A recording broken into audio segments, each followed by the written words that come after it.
Michael Oren is a historian, New York Times bestselling author, former ambassador to the United States, and a former deputy minister in the last Knesset. Michael honored me with two conversations, one in my home in Jerusalem and one in his in Tel Aviv. We discussed Jewish-American-Israeli relations, the Kotel Agreement, peace with the Palestinians, his time as ambassador, and much more. I'm Barak Hullman, and this is Jewish People and Ideas, a podcast of conversations with Jewish thought leaders about contemporary Jewish topics. Support for this episode of Jewish People and Ideas comes from the Mayanot Institute for Jewish Studies in Jerusalem, Israel, which provides a highly academic Judaic studies curriculum taught by a dynamic staff in a welcoming atmosphere. To learn more, go to mayanot.edu, mayanot.edu. This episode was recorded during two different conversations in two different locations. There were some technical issues with the recording, and you might hear some clicks and some background sounds. The content is great, and I hope you enjoy the conversation. So you grew up with learning disabilities and being beaten up by kids. Lovely childhood. Yeah. That was the better parts of the childhood. That was the fun part. Yeah. And you've told about scars on your knuckles from the fights you had. Uh-huh. It's interesting, you also mentioned your father and your uncle. Yes. And how they were war heroes, and that on your cell phone you have pictures of survivors of concentration camps or not survivors, mounds of bodies. Mounds of bodies. And you had that picture in your head when kids were beating you up, your father telling you go back and fight again. And you kind of have this fighting spirit that took you from learning disabilities to Princeton to a New York Times bestseller. Where did you find the self-confidence to do that? Well, I have no better explanation, Barak, than say it has a lot to do with my personal faith. And, in Israeli politics, you're not allowed to talk about your personal faith. Right. As opposed to American politics where you have to talk about your personal faith. But I've always been a very faithful person, and I like to think that I have an ability to communicate through prayer. And it's always been a source of, a tremendous source of strength for me. Even now that I'm transitioning out of politics into more of the private realm, I'm always asking for that type of guidance. I believe deeply that the highest purpose of our presence here on earth is to serve, and I'm willing to serve again and again. And the question I always ask is, okay, how can I best serve? So your relationship, you mentioned your relationship with God. Mm-hmm. Your relationship with God is one of service to the Jewish people. Yes. Yes, it's not that it's not self-interested. I come with plenty of personal requests too, but over and all, it's the question. Okay, if I still have a function, I don't know whether I've fulfilled my historic function already during the years that I was in Washington. It's possible, but if I do, I'm interested in knowing about it, and I'm interested in and I'm here to take up whatever task is assigned to me. I'd like to talk about the Obama years. What would you like to know? Your listeners cannot see my white hair. Okay. And I don't have any white Each hair. one of them I'm younger than you, and we're well deserved from the Obama years. Yes. 6 years you were the ambassador? I was a little bit less than 5, just under 5. How do you feel like you changed from before to after those years? You came in with a certain attitude. You left. How were you changed by those years? Well, I wasn't changed. I think maybe I was steeled by those years. They were among the most challenging, if not the most challenging years in the U.S.-Israel relationship, and not only in that bilateral relationship, but in Israel's relationship with the world. This was an administration that came into office seeking to alter in a fundamental way the U.S.-Israel alliance as it existed for decades before, changing core principles in that alliance. Among them, for example, the principle of no surprises. No daylight. Well, there's no daylight and also no surprises. No surprises meant that if the United States was going to make a major pronouncement on Middle Eastern policy, that Israel would have some heads up, that we'd be able to see an actual draft of a speech before it was given. In the Obama years, beginning with the Cairo speech in June 2009, which had far-reaching consequences for Israel's security, we had no heads up whatsoever, nor did we ever get one. And ultimately, that administration would conduct secret negotiations with Israel's number one enemy, the country that sought to destroy us, with Iran, without telling us. So what could you say about that alliance after that? You knew nothing about it at all?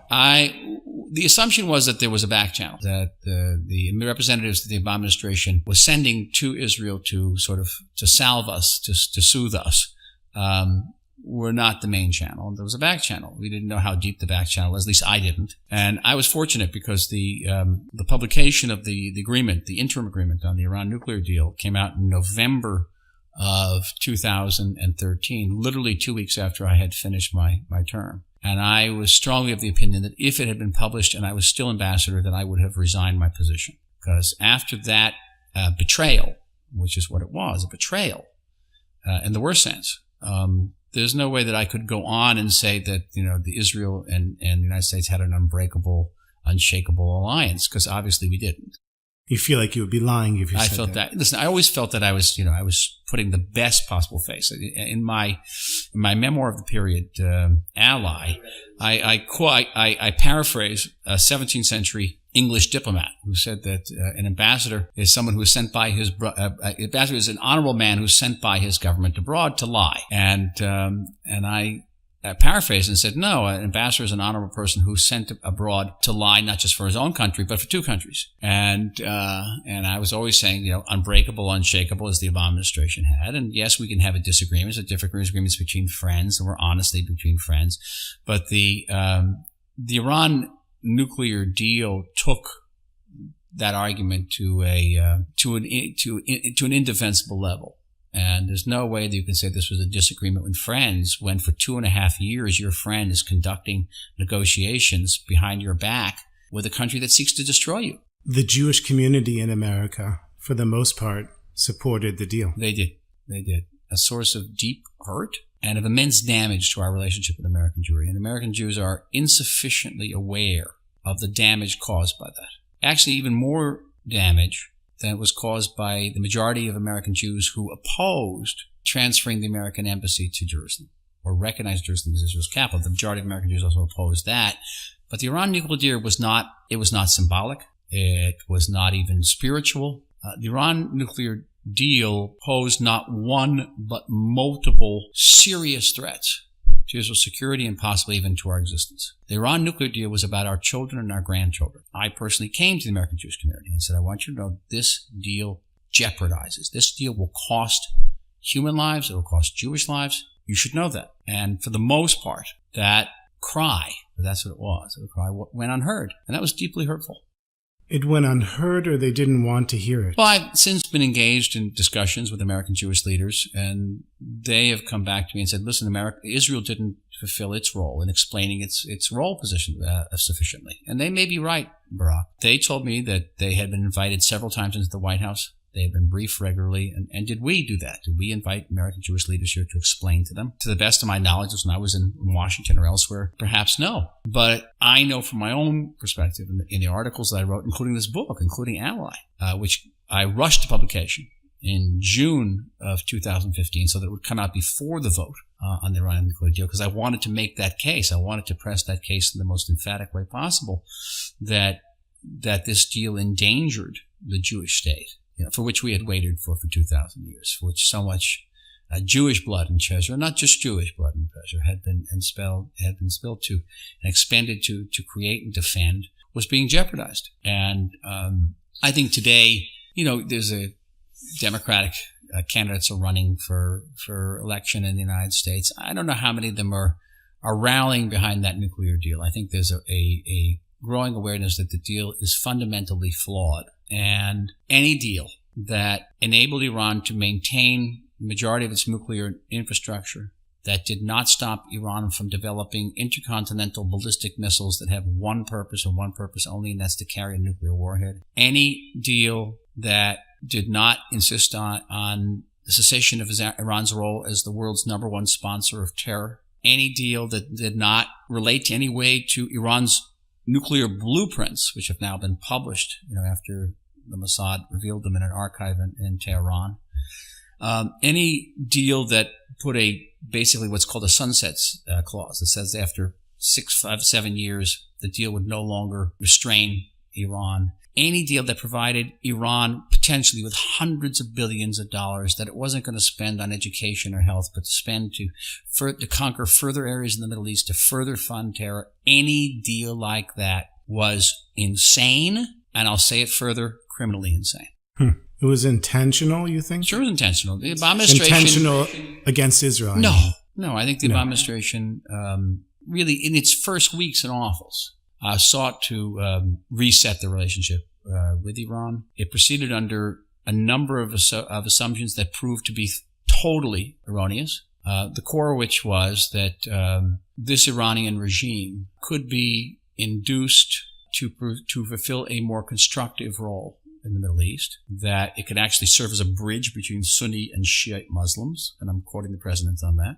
No one can see my hand motion. Yes, that's insanity. That is literally a quote.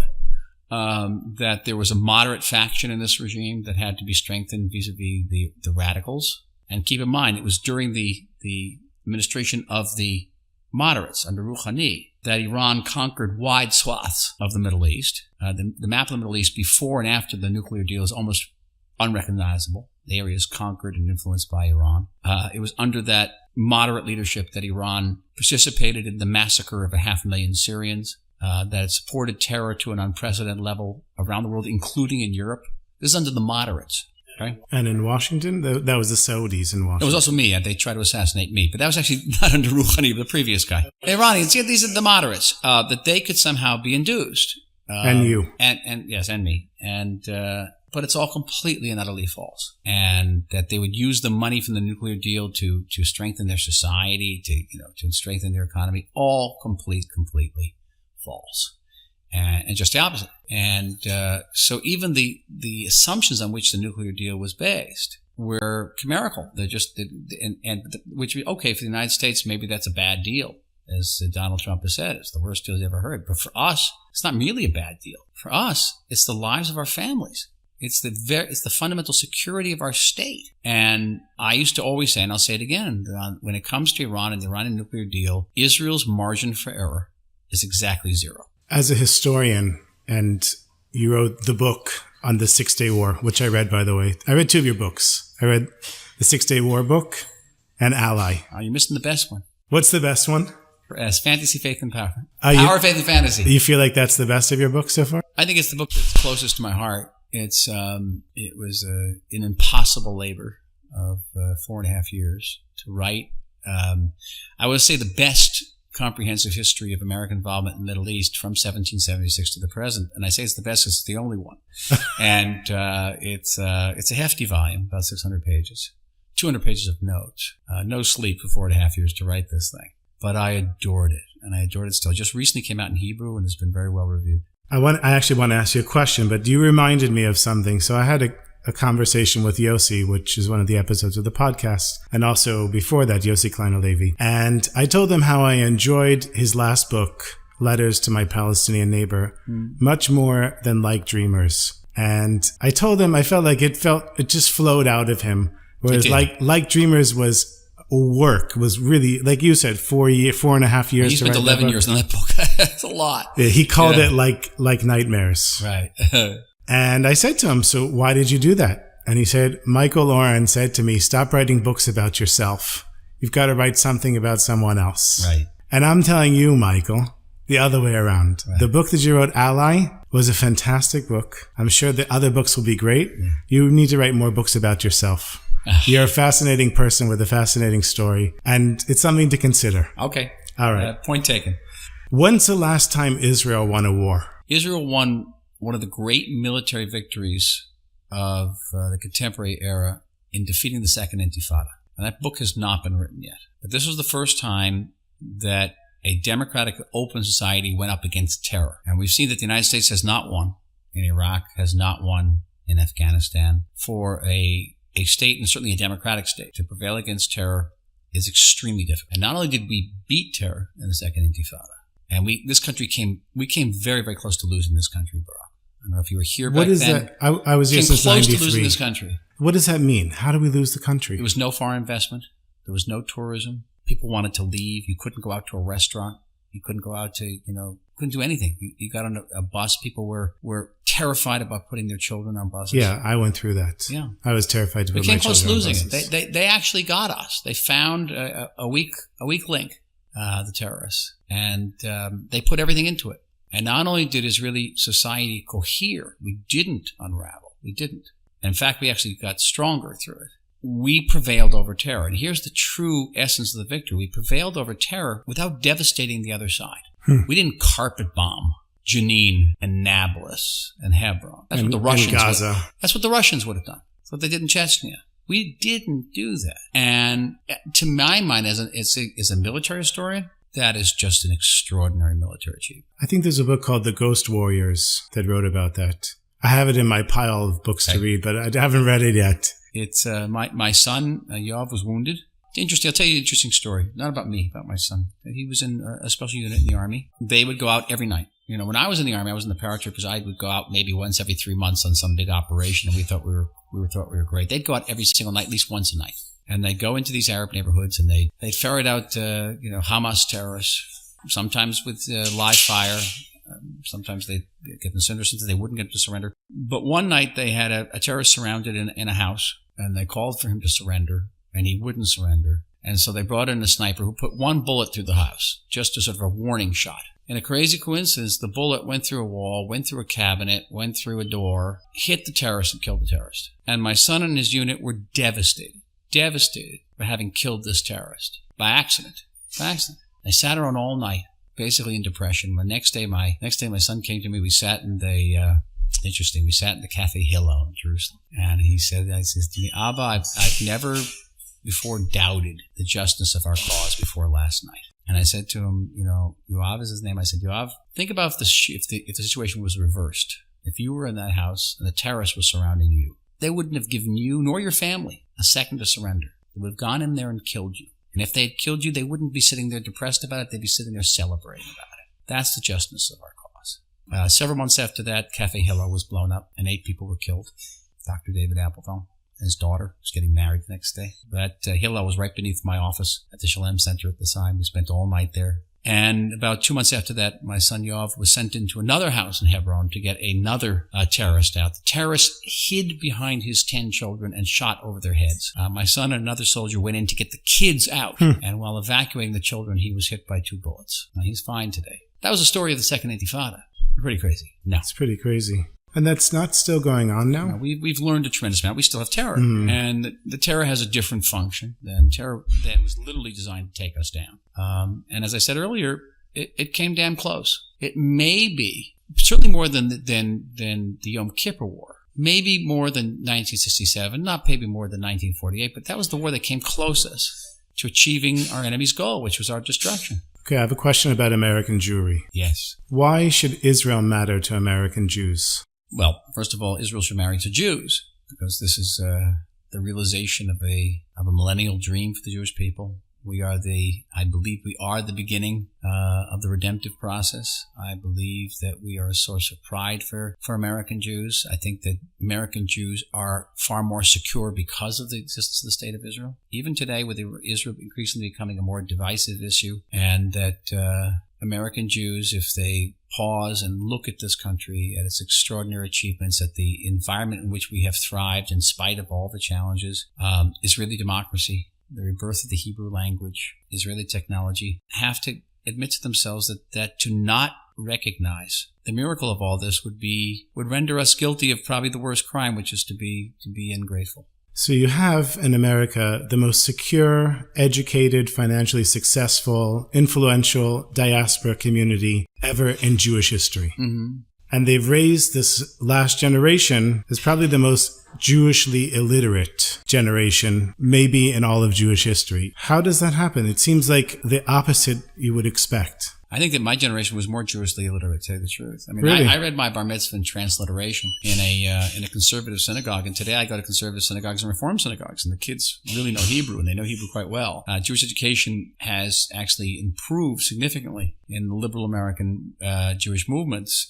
What is different is the level of assimilation, which is rampant today and very rare during my period. Intermarriage was very rare during my period. Growing up. And even the sense of community is dwindling. The notion that Jews should marry Jews, that they should pay a membership due to be part of a synagogue. These are embattled notions throughout much of American Jewry. And you have to actually... I gave a speech once as ambassador at a Reconstructionist synagogue. And I'll never forget this, Barak. Before I get up there, the rabbi was a wonderful rabbi, a woman, said to me, whatever you do not talk about peoplehood, do not talk about intermarriage, and do not talk about obligations. I'll never forget this. Do not talk about obligations. No salt, no sugar, no fat. Like 5 easy pieces, right? What's left to talk about? Hold the chicken, hold the white bread. If you can't talk to an American Jewish organization or audience about peoplehood, about being part of the people, talking about Israel. So you don't want me to talk about Israel either. I was the ambassador. Not talk about the need for Jews to marry Jews and have Jewish families, Jewish continuity. To not talk about obligations. What should we be doing as Jews? What does our faith and our tradition obligate us to do? To me, was to render anything I said vacuous, meaningless. And in fact, interesting enough, I was never invited back to that synagogue. You're kind of describing what I meant when I said that it's a Jewishly illiterate generation. People don't know why to marry a Jew.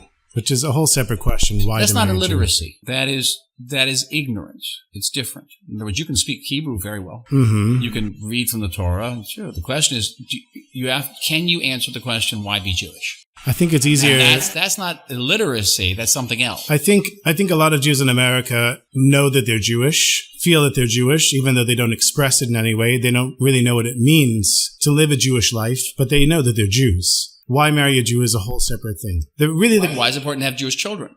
Yeah, the question is now, why have children at all? Because one of the more surprising statistics relating to assimilation among American Jews is that the biggest cause of the demographic implosion among American Jews is not intermarriage. It's not raising your children not necessarily Jewish. The biggest cause is non-marriage. So if there's no value in marrying and creating a family, which is a core Jewish principle, then you are facing a challenge. It's not about illiteracy. It's about something else. It's a breakdown of a certain type of value. I want to talk a little bit more about the split between American Jews and Israeli Jews and how they view Jewish sovereignty and the traumas that we've experienced connected to our perception of Israel and what it is. I love I love having responsibility. I think the responsibility for sovereignty, for Jewish sovereignty, is first of all, beside being a great privilege, is miraculous in itself. And for that generation, for those people, it was not. And I think there's probably a paper to be written about trauma and politics. Because, for example, for that generation of American Jews, 1973, 1982 was the trauma. Okay. Israel is capable of being surprised and overwhelmed and having hundreds and hundreds of soldiers killed. Israel's capable of laying siege to an Arab city, a capital. Who would have thought? We're the good guys. We don't do this stuff. We always win. For Israelis, that same trauma was September of 2000. The Intifada? The breakout of the second Intifada. Because it came on the heels of a full offer by President Clinton and Ehud Barak to Yasser Arafat of a Palestinian state in Gaza, half of Jerusalem, 95.6% of the West Bank. Okay, they turned it down, but he didn't just turn it down. He turned it down with violence. He turned it down. Arafat turned it down with a wave of terror that killed 1,000 Israelis. Many of them not far from where we're sitting. Sure, I lived through it. Horrible. It's actually the darkest. I think, except for the Yom Kippur, probably the darkest period in our history. And by the way, one of the greatest military victories. Military figure. But in our history, you mean Jewish history or the State of Israel's history? State of Israel's history. Yeah. But for many Israeli leftist intellectuals, that was the trauma. Because in 1 month, they realized that the conflict here was not about 67. The conflict was about 48. Did they realize? Many of them. Not all of them. I can give some names. People understood that it wasn't about giving back this piece of territory or that piece of territory. It's about us. And the Jewish state could contract into Dizengoff Street. It wasn't going to be acceptable. And how do American Jews, they have the view that if we just gave the Palestinians whatever they asked for, then they wouldn't have any problem accepting the State of Israel. Then the State of Israel would be closer to perfection. Show me a Palestinian that would agree with that supposition. Show me a Palestinian. Don't show me an Israeli. Over here, we know better. Yeah. When you're living in America, you're disconnected. So Israel is an interest. It's an alert on your phone. But it's I not think reality. I'm going to sound rather Klein-Halevian now, but because he's good at making these type of observations, that while in Israel we didn't appreciate the American Jewish trauma of 1973 to 1982, in America, among American Jews, they did not appreciate the trauma of September 2000. And also the withdrawal from Gaza. The withdrawal from Gaza. It's part of the same process, though, Barak. Because that's what we gave up a piece of territory. We gave them a state. Give Gaza, and we got rockets. Peace. We got rockets. Not only did we not get peace, we got war, and that's a big difference. It's one thing to do with Egypt. We got a peace, a kind of a peace, not a peace like you understand it. Right. We're Jordan. All right, we gave up a lot for that. I wouldn't call it peace. It's not war, but it's not war. So there's a big difference between not peace and war. With Gaza, with Lebanon, the withdrawals, the twin withdrawals, we didn't get not peace. We got war. And that's profoundly traumatic for Israeli society. Right, because we expected that if we give them what they want, we'd get in return what everyone promised us. We did. I'll tell you one of the difficulties I have with, particularly with Europeans, because I deal a lot with, European diplomats and parliamentarians, and I have to explain to them that in contrast to Europe, where the youth are left wing. The youth in Israel are right wing. Because of the Palestinians' response. Because of those bombings. You can't convince them that giving up territory is going to give them peace. They know they know different. They're not stupid. They're smart. And this is Europeans are always taken aback by this. They can't wrap around their heads that there's a youth that's right wing and doesn't believe in peace. That's because our youth they've all lost their friends. They've all lost family members. You can't convince them. What did you learn in your 6 hours of negotiations with the Palestinians? I heard you were on a negotiating team for 6 hours, you said? It was the last round of negotiations. And you learned more in that than 30 years of studying the Middle East? I would say, but more than that in 6 years of university, certainly. And that was this. I learned that that this conflict is actually not, certainly on the Palestinian side, it's not about territory. It's not even about Jerusalem. It's about identity. And the realization sunk in thanks to a remark made by one of the Palestinian negotiators. Forgive me, will go unnamed. What did he say then? He says, you want us to recognize you as the Jewish state. But by doing that, you're asking us to negate our identity. They don't have an identity without hating Israel? We wake up in the morning and we're Jews, we're Israelis, not because we're not Palestinians. And they wake up in the morning and their identity is deeply, deeply engaged, embedded in negating our identity. They have claims going back to the Canaanites, 10,000 years. They say they have a Palestinian culture. Where is it? What are the positive components? So there was an article in the New York Times, and you can't accuse the New York Times of being anti-Palestinian. It was now about 2 years ago about the opening of the Museum of Palestinian Culture in Ramallah. Oh, so there you go. Okay, so it's an expensive building. You look at it. Your listeners can type this into their browsers and get it. And they had an opening ceremony, August opening ceremony. There was only one rub, and that is that the museum was empty. The question is, what are the positive components of Palestinian society that are not linked to denying us? And this is going back to the 30s, even the symbols of Palestinian nationalism are borrowed.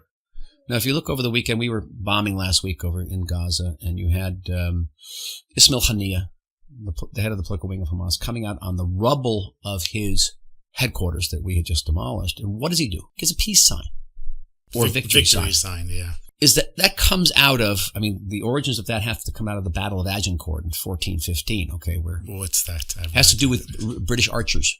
Uh-huh. And the French used to capture British archers in the Middle East and right. cut off one of their fingers. Like and to show this, it means you have two fingers. Right. Okay. So the origins of this in a different place, and then Churchill took it to a different place in World War II. What does the word mean in Arabic? Victory. What does the V mean? There's nothing authentic about that symbol. Another prominent symbol in certainly Palestinian art, such as it is the dove of peace.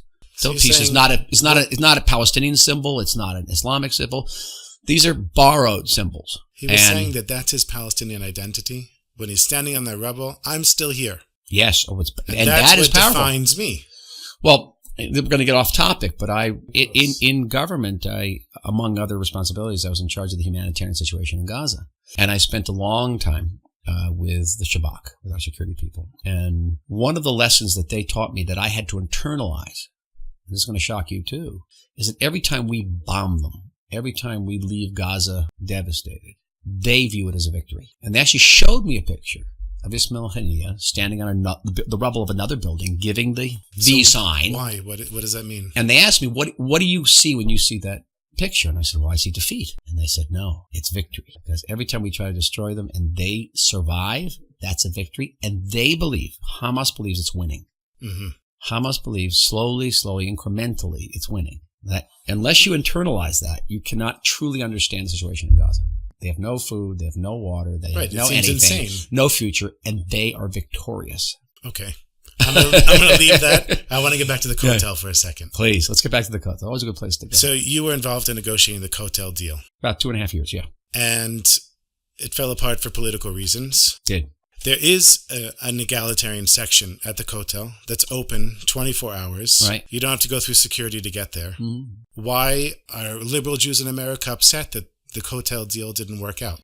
We may need another 2 hours just for this, because there are different groups involved with this. The short version, the Women of the Wall, but there's Orthodox Women of the Wall, there's Reformed Women of the Wall. The bird's eye view of it. The bird's eye view is this, and that is that as the cabinet secretary of the Israeli government explained to me once, that American Jews have to understand that the form of Judaism practiced in the state of Israel, the mainstream form of Judaism, is Orthodox Judaism, whereas the mainstream form of Judaism in the United States is Reform and Conservative Judaism, liberal Judaism. So there's this big difference right there. Mm-hmm.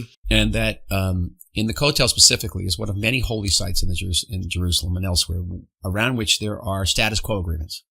I was, in another iteration, I was Yitzhak Rabin's advisor on church affairs.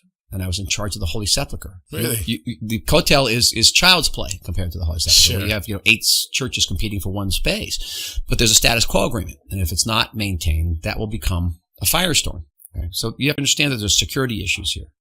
We're not even getting into whether the Jordanians would even let us establish an egalitarian prayer platform, forget about the Jordanians. Or whether the archaeologists will let us. Lots of oppositions. But to understand that why is that not enough? What's there right now? Because in the Kotel arrangement, not the one I negotiated the egalitarian section, the one that exists right now. But the agreement that was eventually proposed to the government and approved by the government had 2 other articles in it that I would not have supported. One was, and again, I'm going to try to keep this as short as I can. Yeah. One was for a unified entrance to the Kotel area, to the plaza. So there wouldn't be 2 different entrances. One to the traditional Kotel, one to the egalitarian. Not for security. It was a symbolic measure. In other words, we're saying this is one Kotel with one entrance. Men, women, egalitarian. They didn't want that. They wanted one entrance for everybody. Okay. 2 was a joint committee, which would then be comprised of representatives of Reform and Conservative Jewry, along with the Jewish Agency, along with the municipality of Jerusalem, along with the rabbi of the Kotel, on this committee that would supervise the plaza. It was those 2 articles of the agreement that the Haredim opposed most strenuously. Why? For a reason which I think in a strange way was justified. Why? Because the egalitarian prayer issue is about prayer, okay? But the joint entrance, and particularly the joint committee, was about power. It's about recognition. Now, I believe that the state of Israel should recognize the Reform and Conservative movement. I think that I called in the New York Times in a major article after the Pittsburgh massacre. I called on the state of Israel to live up to its obligations under the nationality law, but to recognize them. I can go into that more deeply, but it changed the nature of the agreement from one that was about prayer to one that was about power. And once you go down the row of power, you have to talk about money. You have to talk about kashrut. You have to talk about conversion. You have to talk about mikvahs. You got to talk about many, many things once you talk about recognition and power. And I did, and the Haredim understood that these 2 articles in the agreement had changed the nature of the agreement. And I would have preferred to focus only on egalitarian prayer. Why is recognition so important? Well, for me, I think that for the liberal movements, I think the fact that these movements have given so much to Israel, including Christians. But I don't think to the same degree. I mean, you look at any campus in this country, any hospital, any ambulance, it's got the names of liberal American Jews for the most part emblazoned on them. They have supported us in politics. I've seen it up close. But beyond that, there is not with the Iran deal. No, they did not. That's a very painful issue. But here it's this. If we are indeed the nation state of the Jewish people, and we are the nation state of the Jewish people irrespective of how they practice or not practice their Judaism. But if you're a member of the Jewish people, this is your nation state. In the way, I don't know, if you're Japanese, still living in the United States, Japan represents your certain nation state. It is different because you were born a Jew, but you can be a Jew without believing in God or practicing any Judaism. And now you're talking about what's the Judaism you're practicing. Or not. But the nation state of the Jewish people is for Jews, not necessarily the religion that they practice. It is for the Jewish nation. It's peoplehood. It's predicated. This country is predicated on peoplehood. We're a nation with a religion. A religion that people practice differently. Japanese don't have a religion by being Japanese. They do, but okay, but it's not as important to them. Shinto, they do have a national religion. But the big difference between Japan and Israel, they're the closest example to Israel in the world, by the way. The big difference is that, you can wake up as a Christian in the United States and Long Island and decide to be Jewish, go through a process, and Israel becomes your nation state. You cannot wake up in Long Island and decide to become Japanese. That's right. The big difference. Okay.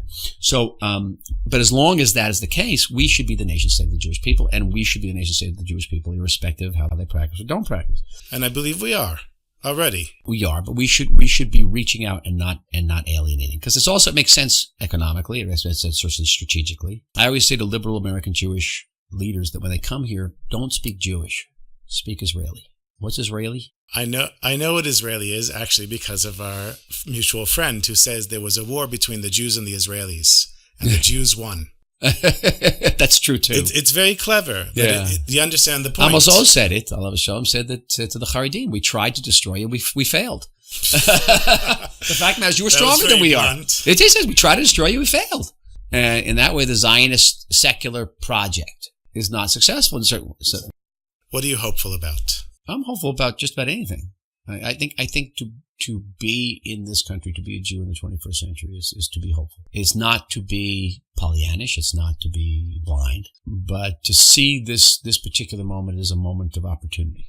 That doesn't mean, of course, opportunity is the flip side of crisis, and we're going to have crisis. And I believe that we are on the verge of a major conflict, perhaps every bit as big, if not bigger, than the Yom Kippur War. With Iran, Hezbollah, Hamas, Islamic Jihad. And when I say Iran, that's not Iran in Iran. It's Iran in Iraq, Iran in Yemen, Iran in Syria, Iran in Lebanon. A very complex, difficult war.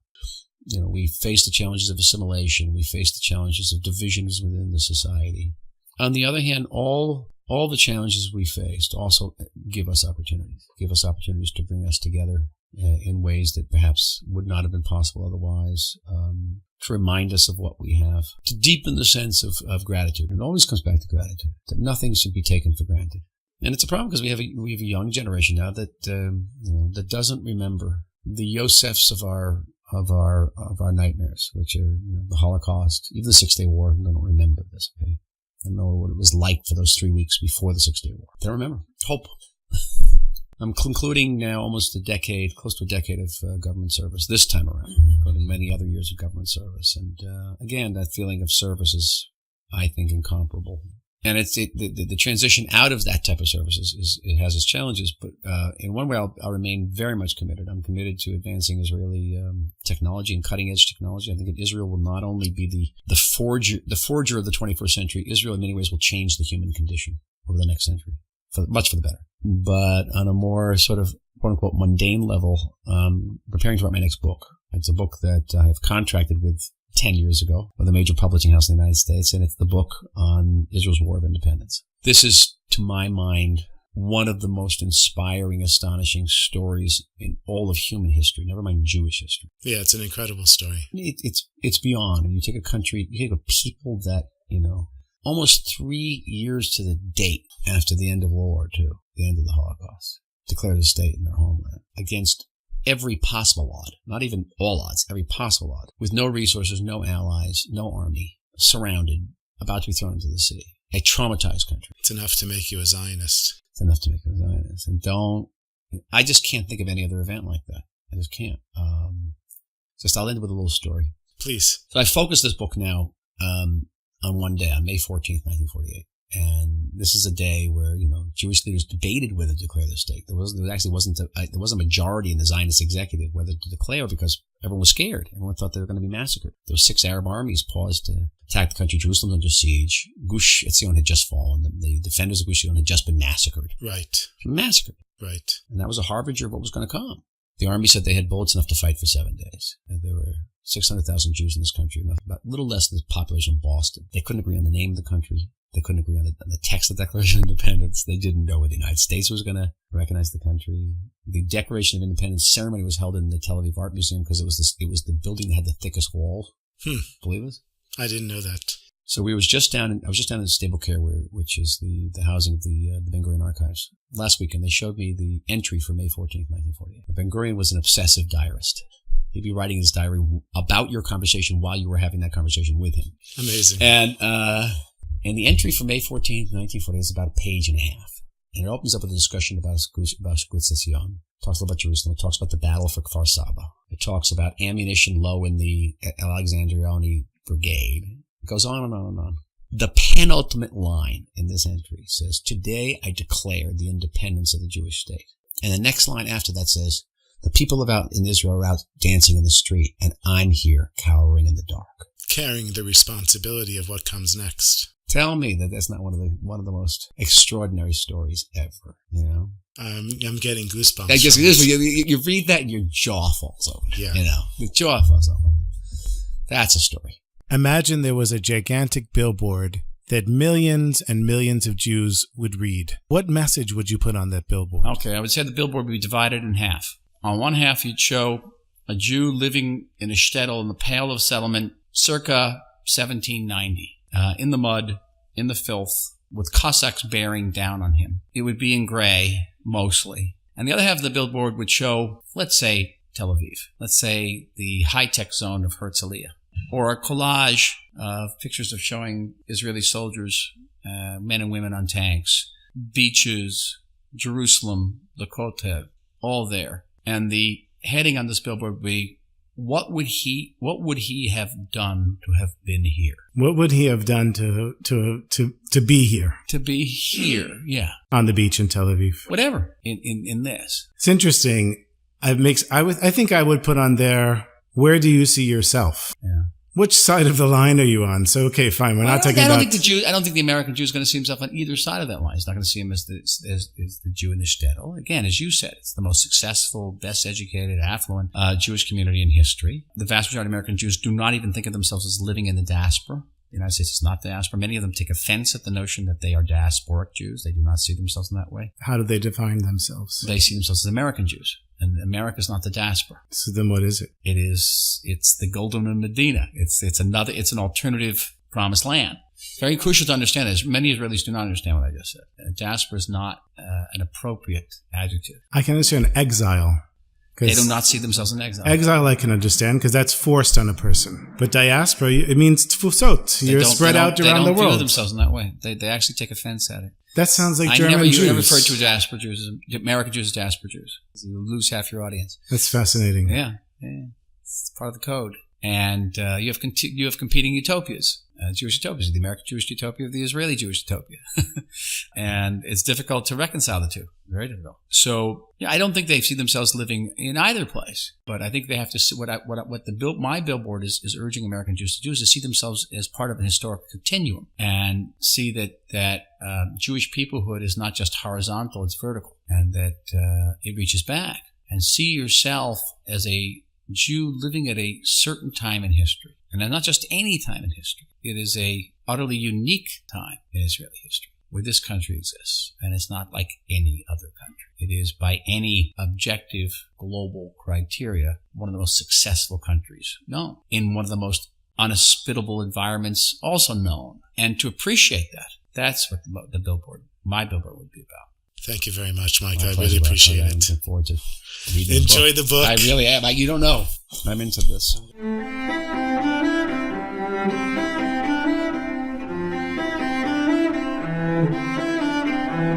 Michael Oren is the former Israeli ambassador to the United States, a New York Times bestselling author, Amongst his best-selling books are 6 Days of War, June 1967, and the Making of the Modern Middle East, Power, Faith, and Fantasy America in the Middle East, 1776 to the Present, and Ally, My Journey Across the American-Israeli Divide. Thank you for listening, my friends, and I look forward to bringing you more interesting guests in the upcoming episodes.